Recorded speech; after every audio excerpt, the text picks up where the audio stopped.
अस्सलामुअलैकुम गाइस, क्या हाल चाल है। मैं थोड़ा अपना प्यारा भैया सदुल्ला जोइया। अज तो असीं दो जोड़े बैटरी विखावांगे XP100 बाई नदीम बैटरी जो लै रहे हैं XP100। ये दो जोड़ा तैयार हो रहा है जी फिनेक्स कंपनी 24 वोल्ट जो मजदा होवे एक्सीवेटर होवे जिस चीज़ वास्ते 24 वोल्ट केड़ी बैटरी सब तो बेहतरीन पायदार है उनदे च पहला नाम तो सब तो पहले फिनेक्स का ही आता है। फिनेक्स कंपनी सब तो बेहतरीन और पायदार कंपनी पाई जाती है जी। आज 24 वोल्ट आप एक्सीवेटर वास्ते तैयार कर रहे हैं फिनेक्स XP100 यानी 11 प्लेटा तुम चेक कर लो तो लिखा हुआ है इन्होंने ये डेंजर पॉइजन है सब इनकी आदि एक रोटेट आधा एक साइकिल और चल रहा है। इस शर्तों के बैटरी सेल करते हैं तो इन्होंने QR कोड स्कैन करो थोड़ा दसनगे ये बैटरी विच भी वो चीज़ ही है और डब्बा भी इनका इस चीज़ वास्ते तैयार यानी 11 प्लेट वास्ते तैयार किया गया। उत्ते इनका वारंटी कार्ड हम थोड़ा असीं चेक करावांगे वारंटी कार्ड ते डेट शीट सब कुछ थोड़ा चेक करावांगे किवें पावी दी की इनकी वजूहत हैं। तुसीं आप देख सकते हैं XP100 का वारंटी कार्ड है। इनकी हुण तुहानूं दूसरी बैटरी आप ओपन करने चेक करने इनका गारंटी कार्ड करने फिर आप दोवें गारंटी कार्ड पढ़ांगे जी। इनकी ओपनिंग इनकी गारंटी इनकी शरायत यानी बकाया कंपनी अलग इनकी की मामला है।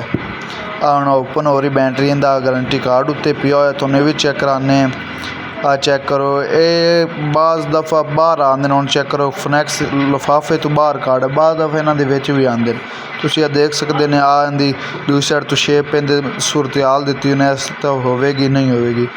इनका हर बैटरी का कोड और सीरियल नंबर अलग होगा कि बैटरी उत्ते भी दिता होगा। दोवें बैटरी तुसीं बाहर आ चुके हैं डब्बे तुसीं देख सकते हैं XP100 11 प्लेट 12 वोल्ट देख सकते हैं। आ भी बैटरी उवें ही है इक्को दोनों चीज़ें हैं कंपनी एक ही है बस कोड के उत्ते फर्क होगा। आप इन्होंने उत्ते छापर स्पैशली मिट्टी तो दूर रहने वास्ते उत्ते इनका छापर कोडिड किया होंदा है मिट्टी ना जाए। आप भाइयों भी एहतियात करनी चाहिए भी इन मिट्टी ना जाए उत्ते एक टूप रखनी चाहिए। तुसीं देख आप बैटरी के ढक्कन खोल गया प्लेट बड़ी मोटी बेहतरीन प्लेट फिनेक्स कंपनी दे रही है तुसीं देख सकते हैं जी।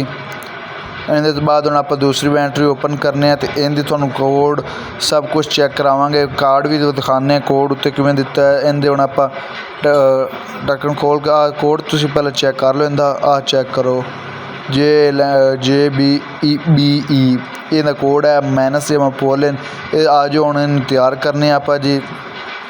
देख सकते हैं आप इनका तेजाब पावे और थले तेजाब का ड्रम पिया हुआ है और खराब तेजाब कि बैटरी निकलता कि ड्रम तक रखी नवा तेजाब आप पावे। ये तेजाब की ग्रैविटी होंगी है 1250 नवी बैटरी तेजाब की ग्रैविटी होंगी 1250 इन पैण तो बाद इनकी ग्रैविटी हो जाती 1200 जिंदे बाद इन चार्जिंग तो लगाना पैंदा है वो इनकी ग्रैविटी हो जाती फिर 1250। हम आप दूसरी बैटरी करांगे चार्ज जी। देखो एक बैटरी तो तेजाब पाया एक सेल घट भी है इनके आप पूरा भी करांगे तो हम दूसरी बैटरी तैयार करने जी। आप इनके तेजाब पाएंगे इनके हम तेजाब पा के तो हम आप दोवों का फिर एंड ते रिन्यू लेंगे।